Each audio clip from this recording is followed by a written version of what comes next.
السلام علیکم، میں ہوں رقیہ غزل۔ آپ سب سلامت رہیں، آباد رہیں، شاد رہیں۔ میرے یوٹیوب چینل کو سبسکرائب کرنا مت بھولیے گا، ویڈیوز کو بھی لائک اور شیئر ضرور کیا کریں۔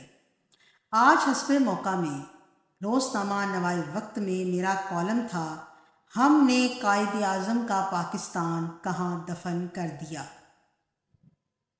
یہ سوال کسی ایک فرد، کسی ایک جماعت یا کسی ایک ادارے سے نہیں بلکہ پوری قوم سے ہے۔ یہ سوال کسی سیاسی نعرے کا حصہ نہیں، یہ تاریخ کے کٹہرے میں کھڑی ایک ریاست کا احتساب ہے۔ ہم آزاد ہیں مگر بے سمت، خود مختار ہیں کہ زبان میں شکوہ ہے، آنکھوں میں خواب ہیں مگر ہاتھوں میں عمل ندارت، کیونکہ وہ قافلہ جو بابائے قوم قائد اعظم محمد علی جناح کی قیادت میں منزل کی طرف بڑھا تھا، آج راستہ بھٹک چکا ہے۔ سوال یہ نہیں کہ پاکستان کیوں مسائل میں گرا ہے، اصل سوال یہ ہے کہ ہم نے قائد اعظم کی فکر کو کب اور کہاں چھوڑ دیا۔ یہ وطن کسی اتفاق یا وقتی سیاسی مفاہمت کا نتیجہ نہیں بلکہ ایک نظریے، ایک فکر اور ایک عہد کا ثمر تھا۔ یہ آزادی لاشوں سے بھری ٹرینوں، جلتے گھروں، لٹتے قافلوں اور ماؤں کی اجڑی گودوں کی قیمت پر حاصل کی گئی۔ علامہ محمد اقبال نے جس خواب کو فکر کی زبان دی اور قائد اعظم نے جسے آئینی جدوجہد اور فولادی عزم سے حقیقت بنایا، وہ ایک ایسی ریاست کا تصور تھا جہاں عدل ہو، قانون کی حکمرانی ہو، اقلیت محفوظ ہو اور اکثریت ذمہ دار ہو۔ مگر افسوس ہم اس خواب کی حفاظت نہ کر سکے۔ آج ہماری حالت یہ ہے کہ ہمارے پاس قوت گویائی تو ہے مگر قوت عہد پیمائی نہ رہی۔ ہاتھ اور بازو سلامت ہیں مگر ہمت جواب دے چکی ہے۔ جوش اور ولولہ تو ہے مگر فہم و عمل کا لباس میسر نہیں۔ ہم میدان میں اترنے کی بجائے کنارے بیٹھے تماشائی بن چکے ہیں، جو دوسروں پر تنقید تو کرتے ہیں مگر خود احتسابی سے گریزاں ہیں۔ ہم وہ قوم تھے جو کبھی رشک آسماں ہوا کرتی تھی، آج ڈوبتے ہوئے ستارے کی مانند دکھائی دیتی ہے، اور یہ حقیقت نشتر بن کر سینہ چھلنی کرتی ہے کہ لے اڑی بوئے گل راز چمن بیرون چمن، کیا قیامت ہے کہ خود پھول ہیں غماز چمن۔ قائد اعظم کوئی روایتی سیاستدان نہیں تھے، وہ تاریخ کا وہ فیصلہ کن موڑ تھے جس نے غلامی کو آزادی میں اور بے سمتی کو منزل میں بدل دیا۔ ایک کمزور نحیف جسم مگر ارادے فولاد سے زیادہ مضبوط، جس نے تاریخ کا دائرہ موڑ دیا۔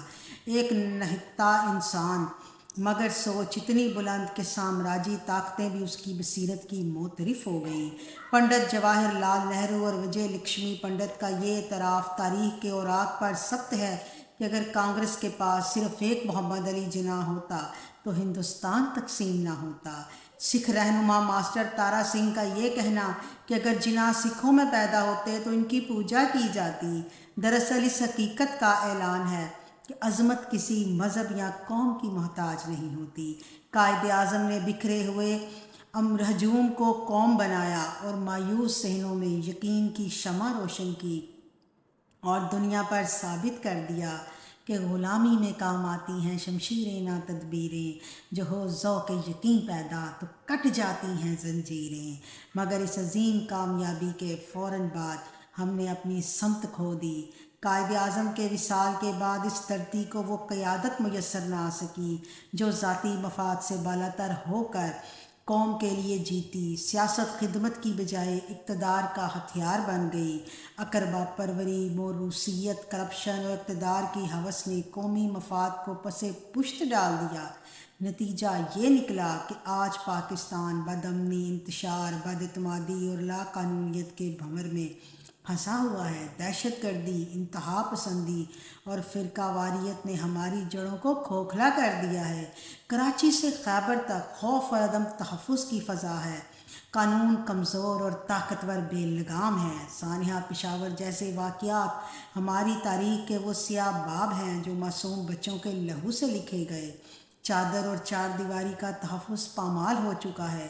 انصاف، خواب اور قانون مذاق بنتا جا رہا ہے۔ سوال یہ ہے کہ کیا ہمارے بزرگوں نے ایسے پاکستان کا خواب دیکھا تھا؟ اس سب کے ساتھ ایک اور خاموش مگر خطرناک زخم فکری انحطاط کا ہے۔ ہم نے اپنی تہذیب، اقدار اور روایات کو فرسودہ سمجھ کر ترک کر دیا اور مغربی چکا چوند میں کھو گئے۔ تعلیمی ادارے علم و کردار کے مراکز بننے کی بجائے محض ڈگریوں کی فیکٹریاں بنتے جا رہے ہیں۔ میڈیا قومی شعور بیدار کرنے کی بجائے سنسنی اور تفریح فروخت کر رہا ہے۔ نوجوانوں کے ہاتھ میں کتاب کی بجائے اسکرین ہے اور ذہن میں مقصد کی بجائے انتشار۔ قائد اعظم بار بار خبردار کرتے رہے کہ دولت قوم کی امانت ہے، حکمران عوام کے خادم ہیں، آقا نہیں، مگر آج دولت چند ہاتھوں میں سمٹتی جا رہی ہے اور غریب مزید کچلا جا رہا ہے۔ زبان پر قوم، مذہب اور جمہوریت کے نعرے ہیں، مگر عمل میں اس کے برعکس سب کچھ دکھائی دیتا ہے۔ ہم بولتے بہت ہیں مگر نبھاتے کم ہیں، ہم جوش رکھتے ہیں مگر قربانی سے خالی ہیں، پھر بھی سندھیرے میں مایوسی نہیں، حل نہیں۔ بحیثیت مسلمان اور بحیثیت پاکستانی ہمیں یاس سے نکل کر امید کا راستہ اپنانا ہوگا۔ قائد اعظم کا پیغام واضح تھا کہ مسلمان مصیبت میں گھبرایا نہیں کرتے۔ آج وقت کا تقاضا ہے کہ ہم ذاتی، گروہی اور سیاسی مفادات سے بلند ہو کر قومی مفاد کو مقدم رکھیں۔ کرپشن کے ناسور کا بے رحم احتساب ہو، قانون سب کے لیے برابر ہو اور اسلامی و جمہوری اقدار کو محض نعروں کی بجائے عملی شکل دی جائے۔ دو قومی نظریہ کوئی پرانا نعرہ نہیں، یہ ہمارے وجود کی بنیاد ہے۔ جب بھی ہم نے اس نظریے کو نظر انداز کیا، ہم کمزور ہوئے۔ پاکستان لا الہ الا اللہ کے تصور پر قائم ہوا تھا اور اسی بنیاد کو مضبوط رکھنا ہماری قومی ذمہ داری ہے۔ امن کی خواہش اپنی جگہ، مگر اپنے تشخص، تاریخ اور نظریے سے غفلت خود فریبی کے سوا کچھ نہیں۔ اگر ہم واقعی پاکستان کو ایک باوقار، خوددار، اسلامی اور فلاحی ریاست بنانا چاہتے ہیں تو ہمیں قائد اعظم محمد علی جناح کی فکر کو رسمی عقیدت، تعطیلات اور تصویروں سے نکال کر اپنی عملی زندگی کا حصہ بنانا ہوگا۔ اتحاد، ایمان، نظم و ضبط، عدل اور قانون کی بالادستی، یہی وہ واحد راستہ ہے جو ہمیں زوال کے اندھیروں سے نکال کر بقا کی روشنی تک لے جا سکتا ہے۔ یہی قائد کا پیغام ہے، یہی اقبال کا خواب اور یہی پاکستان کی نجات کا آخری راستہ ہے۔ آج ہم عظیم قائد بانی پاکستان اور اس کی رفقائے کار ہستیوں کو جتنا بھی خراج تحسین پیش کریں وہ کم ہے۔ بس یہی دعا ہے کہ آسماں تیری لحد پر شبنم افشانی کرے، سبزۂ نورستاں اس گھر کی نگہبانی کرے۔ اور آپ سوچیں کہ ہم نے قائد اعظم محمد علی جناح کا پاکستان کہاں دفن کر دیا؟ اور مجھے جواب ضرور دیں، یہ ہر شخص سے میرا سوال ہے۔ میرے یوٹیوب چینل کو سبسکرائب ضرور کیجیے گا۔